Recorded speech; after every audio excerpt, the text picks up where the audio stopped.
Welcome to Theology Thursday, an ecumenical space for students to discuss matters of faith and theology. I'm your host, Connor Grubbs. I am your co-host, Ryan Mock. And I'm your co-host, Johnny Grubbs. Well, boys, we're back for another week. Last week, we kind of took the week off. It was a Thanksgiving sermon from Johnny that wasn't even posted until Saturday due to technical difficulties. So Thanksgiving was long over. Not that you would have been listening to our podcast on a Thanksgiving holiday, but hey, we're back. That's what my family did. We actually skipped Thanksgiving dinner and just all gathered around and listened to the podcast. You know, lying's a sin. So, and calling me a liar. I ain't calling you a truther. So here's the thing. Thanksgiving is my favorite day of the year. I love food. Really? What about Christmas? I think I like Thanksgiving better than Christmas. Wow. I like the food better. That's weird. Thanksgiving's not even on my top 2. Really? Yeah. What are you a Christmas and New Year's guy? No, Christmas and... It's a toss-up between Easter and Halloween. Wow, that's like two starkly different holidays. Two starkly pagan holidays. All right, well, now we have 2 heretics. So, here's the thing. I'm going to start with the first subpoint today, and we actually all have subpoints, even though Johnny just came up with his 3 seconds ago. It's a good one, though. So, Pope Francis met with 5 NBA players a couple weeks ago. These NBA players visited the Vatican, and they met in the library of the Apostolic Palace. And the NBA players... This is holy basketball. Is this like a library or a palace? It's the library of the Apostolic, the papal library. Okay. Of the Apostolic Palace. That's where this meeting took place. So, this was Jonathan Isaac, Sterling Brown, Marco Bellinelli, Kyle Korver, and Anthony Tolliver. I only know who 2 of those 5 basketball players are. Y'all probably don't know who any of them are.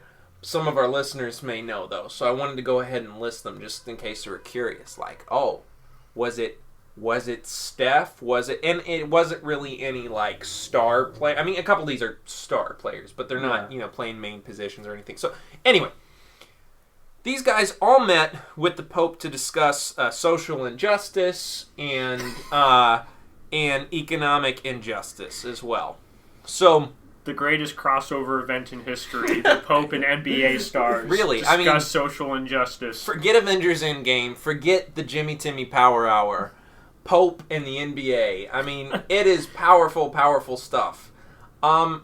So, and, I almost wonder, did one of these NBA players jump on the Pope's Instagram and start liking porno pictures? I mean, is that, because that was a subpoint a few weeks ago. Yeah, I was about to say, you kind of have a thing for the Pope, because your last 2 subpoints were about the Pope. Well, the Pope's been getting in the news a lot lately. And getting in trouble, that Pope. For a variety of reasons. So, call him Pope Trouble. He's been double tapping. So, here's the thing. Interesting kind of conversation. This is what one of the players said. Today's meeting was an incredible experience. With the Pope's support and blessing, we are excited to head into this next season reinvigorated to keep pushing for change and bringing our communities together. It's interesting because none of these players are professed Roman Catholics. So I'm not sure why they wanted to meet with the Pope. Supposedly the Pope reached out to them. Okay. So, I guess if the Pope calls you, you just kind of go. Yeah, I guess. I'm not sure why they felt reinvigorated to go back to their basketball teams after meeting with the Pope, but you know what? I wonder what the Pope was thinking. Like, man, we need to collaborate with some people about social injustice. Who can I call?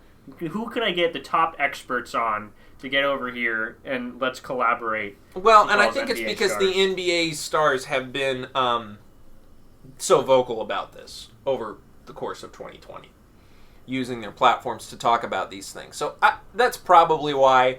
I don't know. But what's your subpoint, Ryan? Okay, so I don't know much about our audience, But if there are any scientists out there, this subpoint is for you. Just a few days ago, the Arecibo Radio Telescope in Puerto Rico collapsed. And the Arecibo, I think that's how you pronounce it. Yeah, the Arecibo Telescope has apparently been a really big deal for the scientific community. It was built in the 60s, so it's been around for 57 years. And apparently, this telescope did a lot for the science community. Apparently, it was the first telescope to discover like pulsar beams or stuff like that, and gravity waves. So I'm not really a scientist, so I don't know much about this, but apparently it means a lot to scientists. And unfortunately, it collapsed. It had to do with cables snapping, and they knew that it was going to collapse, but they really couldn't do anything about it. Just because it's so big and would have cost so much money to repair. And so now that it is collapsed, and this thing's big, it's like 4-story telescope. Now that it's collapsed, they're just going to bulldoze everything there at the site in Puerto Rico. But I guess a lot of scientists are very sad about this. But I like space. I don't know what you guys think about space. If you're right in 2020, space is cool or anything. I like space. But, so it's kind of sad. And from my understanding, just reading about what scientists have to say about this, is that at least on the side of the United States, we're not going to see any telescope like this again for a long time, because apparently the space. Like NASA and particularly here the National Science Foundation have been severely underfunded by the U.S. government for many years now. And so the NSF doesn't really have any money. And that's partly why the telescope collapsed, is because they didn't have any funds to keep it up in good condition. Don't worry, Elon Musk will take care of it. Yes, Elon Musk will come to our rescue, maybe. Well, he's been making a lot of historic achievements through SpaceX, he was like, oh, well, I don't need the government, I'm rich, I'll make a rocket ship. And so, he did. Yeah, doing a lot of cool stuff in the space front. He's like the Steve Jobs of space. Mm-hmm. Mm-hmm. And Johnny, he likes memes also. So. And he does like memes. Meme review. Cool. What is your subpoint, Johnny? Yeah, so this is crazy. Okay, this is really crazy. All right, you ready for this? I'm ready, Johnny. Really not that crazy. So this lady named Emily Bowder had been working at a San Antonio restaurant over in good old Texas, and she was just doing her thing when she got her tip from the guy, and he signed the paper and whatever, and then he left, and then she picked up her receipt. And lo and behold, it was a $2,000 tip. And it said, "Merry Christmas, keep working hard." And then the restaurant said, "We can't process a tip greater than $500. Wow. But it gets worse. People suggest, well, why don't you just divide it? Just give her 4 separate tips of $500. But no. We can't even give her one tip of $500. Because the tip is greater, so we won't process a tip at all. Because they can't. Apparently, their system can't separate it out. Have you ever heard of that before? So does the man who tried to give her this tip know about this? I'm sure he will. This just happened. So now it's on. Okay. It's on the New York Post. So maybe that'll be my subpoint next week. Is like the follow up. I'm sure there's going to be He's gonna come and find there's her. There's going to be a GoFundMe or something's going to happen in the next couple of days. I'm sure. But I know I know that for many it's a Christmas tradition to go somewhere and then tip the person something ridiculous. So when you started telling the story, I thought you were going to say, they said that they can't have a tip over $500, but really they're cashing the $1,500 left over. I thought that's where you're going to go with that. I thought the restaurant was going to be bad. Oh, like, and just take her money? Yeah, I mean, from their perspective, at least what's communicated is, we didn't take any of the money, right? Okay. That's a separate, when you process the tip, it's after the fact, right? So they just didn't process the tip. They just processed So the nobody check. got any money. Nobody got any money in this scenario. Well, yeah, and that would be kind of ridiculous if they did try and pocket it, because, I mean, $2,000 is huge for a server or a waitress, but for a restaurant, I mean, that's not even a full day of sales, you know? So, yeah, it's kind of crazy. Maybe next week we'll get the update. Hopefully we get the squeakquel. I would really like a $2,000 tip. The highest tip I ever got was $47, and I actually had to have my supervisor verify it, and that was a big deal for me, getting a $47 tip. So do you have to call them up and say, "Did you mean $4.70?" Well, it was clear on the ticket, when it happens, there's like a pop-up on the screen when you enter in the tip, and you have to get your supervisor over, and like he has to enter buttons and stuff to actually make it go through.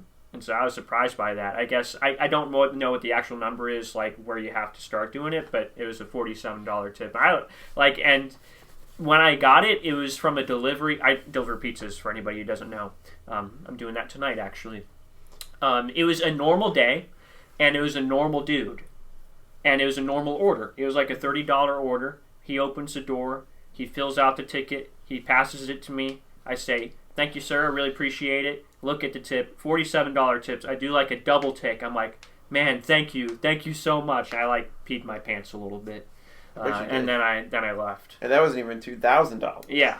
So my thing is, if you're out there and you're listening, just to be on the safe side, if you are a wealthy philanthropist, write a check as a tip. Or in that case, cash tips. Well, yeah, but if you don't want to give them a cash tip of $2,000, hand her $2,000 so she gets mugged when she goes back in the kitchen. Don't hand her $2,000, guys. Just hand her a check, attach it as the tip, and put on the memo line, "This is a tip for the server." By the name of... Cool, interesting. So, before we get into our main topic, a little announcement. I mean, we've already made this announcement, but I'm going to make it again. Coming up in January, we have the Theology Thursday 100th episode live extravaganza. You can always edit this out if it's underwhelming, but have we had people buy tickets? No, so that's why we're doing that. No, but I've had several people tell me they're going to. They just haven't yet. And we got to put the pressure on you because it takes a certain amount of time. If you want your t-shirt the night of, on the 21st, we're going to need a final answer pretty soon. So it was basically the first Thursday in January, the 7th. We're going to need orders in by then. We're going to need you to get your tickets. So you have this month. But typically with stuff like this, people don't buy tickets till the very last minute, so it's fine. But that's why we're going to remind you every week on the podcast. It's $15. It covers your dinner and a free, well, it's not free because you're paying $15. It covers your dinner and a Theology Thursday t-shirt. Plus, you get to be there live. We're going to record the 100th episode with a live audience. You get to submit a question. We will answer it there in person. You get to participate in the first ever live audience on a Theology Thursday episode. These tickets make great stocking stuffers. You can print them out on really nice paper and then just put them in the kid's stocking. My mom said she's going to be there. Well, she needs to buy a ticket. I'll tell her. I think a lot of people that we know personally either don't think that they're actually buying it, they don't think it costs money, so that's why they haven't prioritized it yet. Oh, and it costs money. I have to clarify. I'm sorry, even if you're a friend, it still costs $15. There's no family discount. I love you, but making t-shirts and feeding you costs money. Somebody's got to pay for it. But it's not a lot of money. No, it's only $15. Here's the thing. You're probably going to pay at least that much at Maple Street anyway. That's true.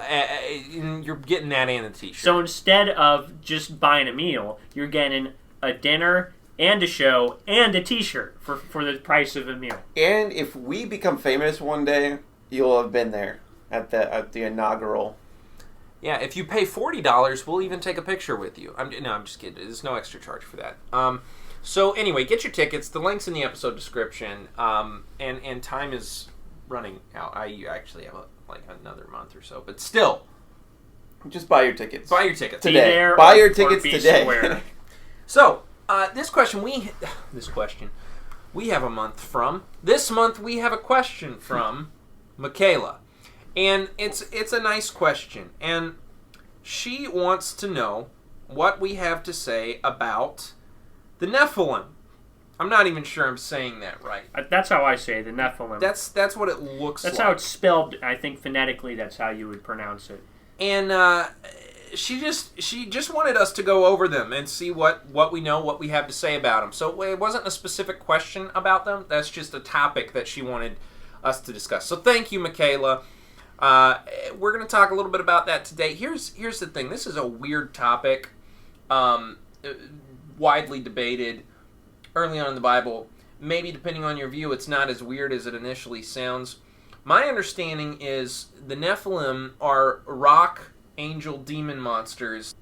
Is that correct? You're close. Okay, because for those who don't know, Connor is referencing some actual plot lines from the movie of Noah. Yeah, there's based on real events. Yeah, no. One of the greatest Bible movies to ever grace the silver screen, Russell Crowe's Noah. In that, the Nephilim are like these monsters. Yeah, the rock creatures. There's like a war. Some of them are good, some of them are bad. It's weird. And then I tried watching it, I couldn't finish it. They kind of look like the monsters from Pirates Who Don't Do Anything. The rock monsters. It must have been an inspiration for them. So I feel like there's some crossover, some Christian movie crossover here. If you even call Noah the faith-based film cinematic universe, man. Nick Cage, Bible Man. It could be good. We're on to something, Bob the Tomato. So, anyway, no, it's not. They're not rock monsters. Let's just get that out of the way now. But where in Scripture does this come from? Obviously, Genesis. We were just talking about Noah and all that kind of stuff. Pretty early on in Scripture. So the passage is actually found in Genesis chapter 6, and it's a short passage, so I might as well read it for you, so we're all on the same page. This is Genesis chapter 6, verses 1 through 5. This is right before God tells Noah to build a boat. So set in the scene here. When man began to multiply on the face of the land, and daughters were born to them, the sons of God saw that the daughters of man were attractive, and they took as their wives any they chose. Then the Lord said, My spirit shall not abide in man forever, for he is flesh. His days shall be 120 years. The Nephilim were on the earth in those days, and also afterward, when the sons of God came in to the daughters of man, and they bore children to them. These were the mighty men who were of old, the men of renown. The Lord saw that the wickedness of man was great in the earth, and that every intention of the thoughts of his heart was only evil continually. I think I had a miniature stroke there for a second. I was a little concerned. So that's where the Nephilim are found. There's one other place in the Bible where the Nephilim are talked about, but we'll talk about that in probably a few minutes. So it sounds like the sons of God came and got frisky with some women of the earth. Now, were sons of God? What were the sons of God? So are they angels? Did angels come to Earth for sexy time? So that's actually where the debate starts. In order to define who the Nephilim are, you have to kind of answer the question, who are the sons of God? And there's three basic theories about who the sons of God are. So the first theory is that the sons of God are actually fallen angels. And so the demons came to Earth for sexy time. The demons came to Earth for sexy time. And this is actually the ancient Jewish interpretation of this passage, that these are actually fallen angels. And somebody who adheres to this this theory would look at Job 1, chapter 1, verse 6, which talks about how the sons of God came forward to God to talk to God, and Satan was among them. So they would look at that. So they say that the sons of God here are the fallen angels who had sexual intercourse with humans, and that's where Nephilim come from. So there's there's a little bit of criticism with this viewpoint. One being that Jesus establishes in Matthew, I think, Mark, one of the Gospels, that angels in heaven do not marry. So the question is, do angels have sexual intercourse?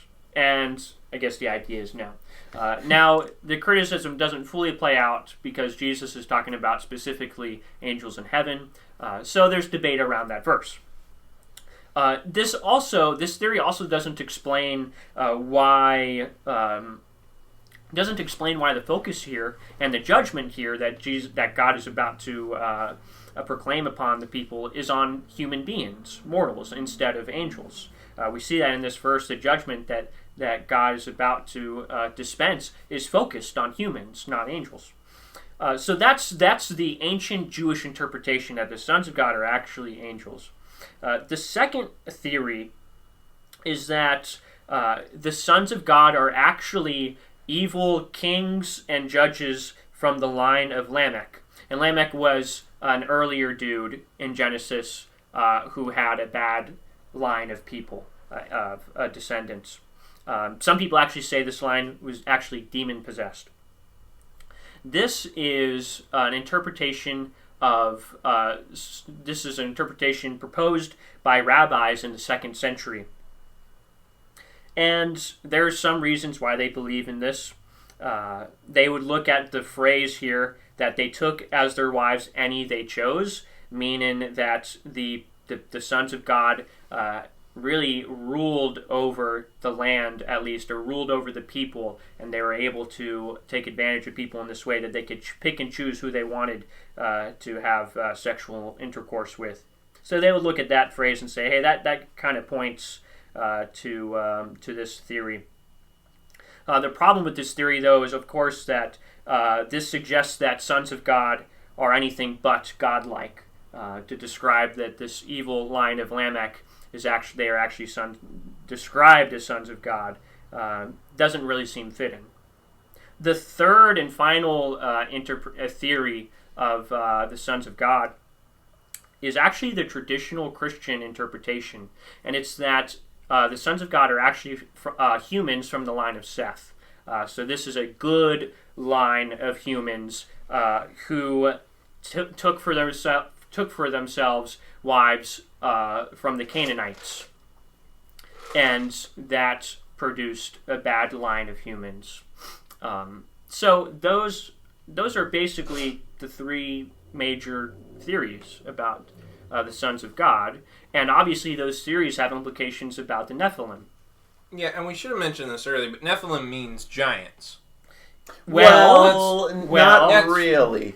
So the passage that Ryan's about to refer to it makes us correlate that word with giants, but when you transliterate it, it actually just means fallen one. Mm-hmm. It means fallen one. But what happens is later on in the Bible, it's used to refer to a giant, and so that's where there has been this overlap in meaning. It doesn't mean giant, doesn't mean fallen one. That's where that giant thing comes from. So yes. Certain translations have just translated that, though. Yes, right. And that might not be the best approach. Yeah. I from my research, it seems like the word Nephilim is the word giants is a Greek transliteration of that word. But if you go back to the Hebrew, is fallen ones. Yeah. So the idea would be that the Nephilim are the offspring of, basically bastard children that are evil, and so the Sethites end up coming to this point where they're like being indiscriminate. They're not really looking at the character of the spouses they choose. They're just like, you're hot, even though you're not a good person, and then all of a sudden they're creating bad people, and it seems to be that there was this focus on desires of the flesh. Yeah, feels good, I'm gonna do it, and then that was of course passed down to the children. Nephilim, the fallen ones, and it's just a sad story. So, all three of these theories on the sons of God, all three of them seem to be valid interpretations of this text. Like, these theories could be supported from the text. But like I said, the fallen angels, that's like the earliest Jewish interpretation. The human judges and kings from the line of Lamech, that theory, that's more of a fringe theory among the early 2nd century AD rabbis. But really the descendants of Seth theory is the traditional Christian interpretation. If you were to ask me what I think about it, I would say by default, I believe in the traditional Christian interpretation, that the sons of God are really from just humans from the line of Seth. But really, I'm more agnostic over anything on this issue. Like, to me, I don't really think we need to get to the bottom of the answer here. I don't know. What do you guys think? A number of years ago, I was reading a chronological Bible, that's kind of reordered to be in chronology. And it had these things interspersed, basically study Bible type material in between. I remember reading, and I was the same as you, still in a lot of ways, still am.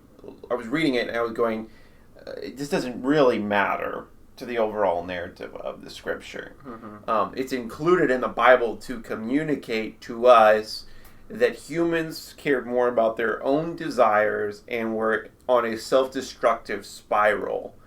That is true in all three of the theories. Right. So it didn't matter the specificity of it.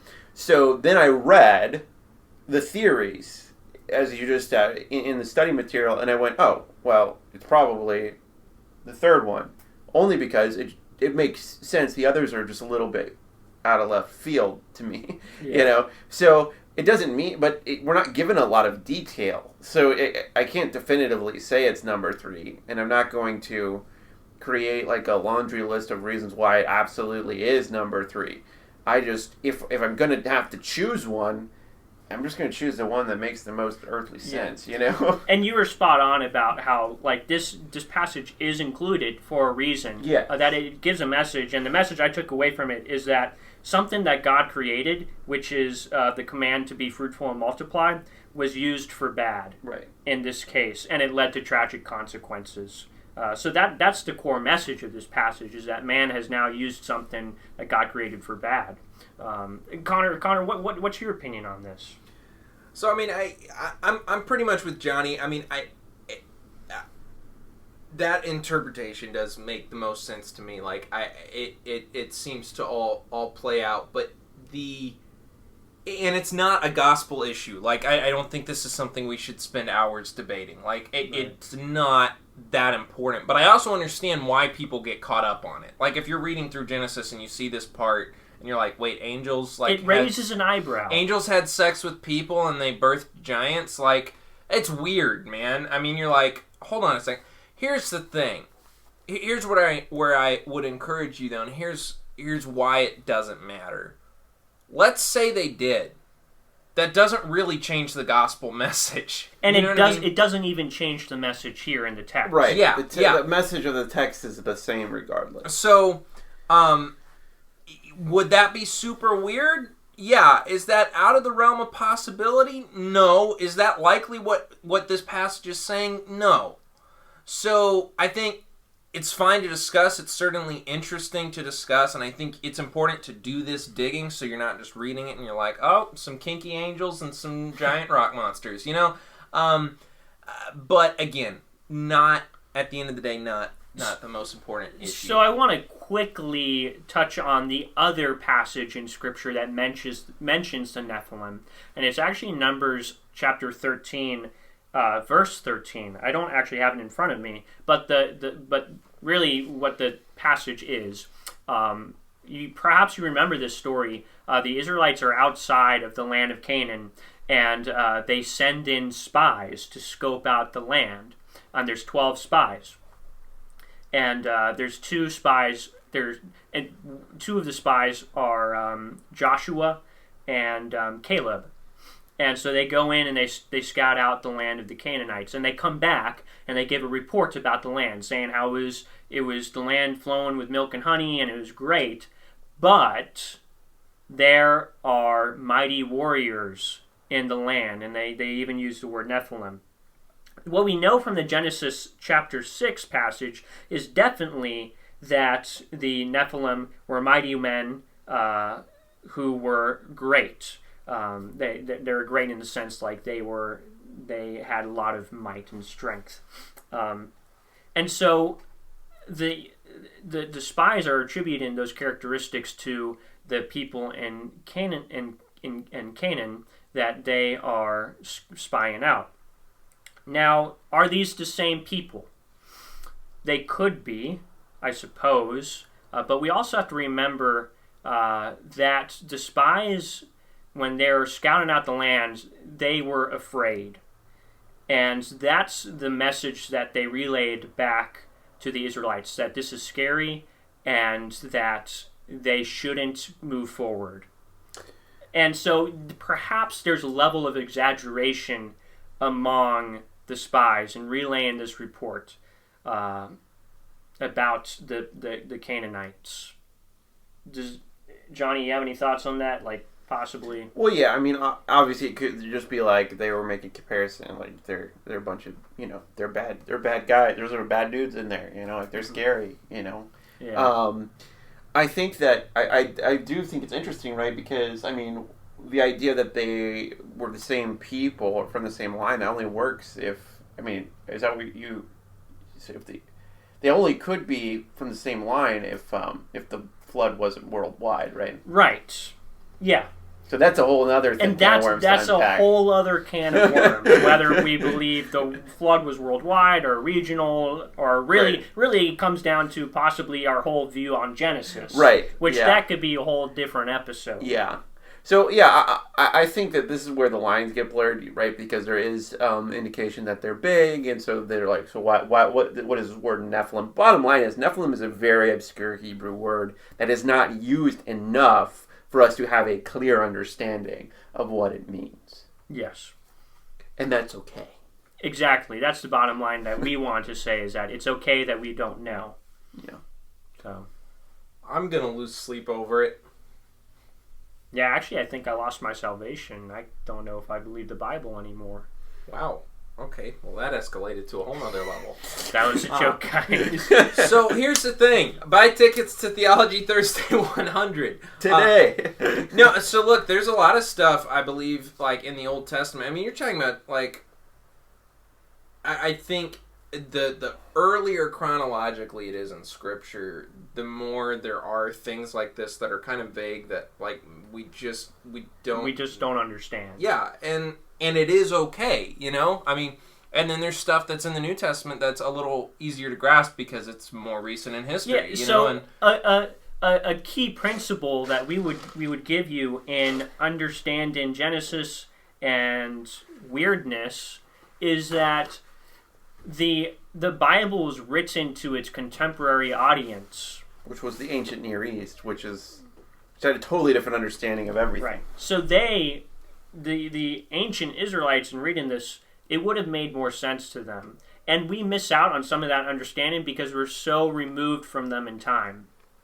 So, as we interpret Scripture, what we want to do is do our best to put ourselves in the shoes of the ancient Israelites. What would this have meant to them?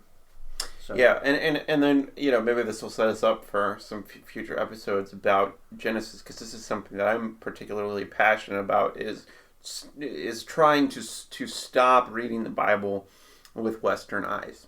Because I really think that reading the Bible through Western eyes has led to us making Genesis about something it's not. I think we get caught up in the origin of species debate. I'm a 7-day creationist, but not because of Kinham's reasonings. Is basically what I'm trying to say. Like the Genesis has nothing to do with that. And so it's an ancient cosmology. It's just so many other things, but it's not a scientific account of how things came to be. And we've made things essential that aren't essential in terms of a few things. So we should talk about that.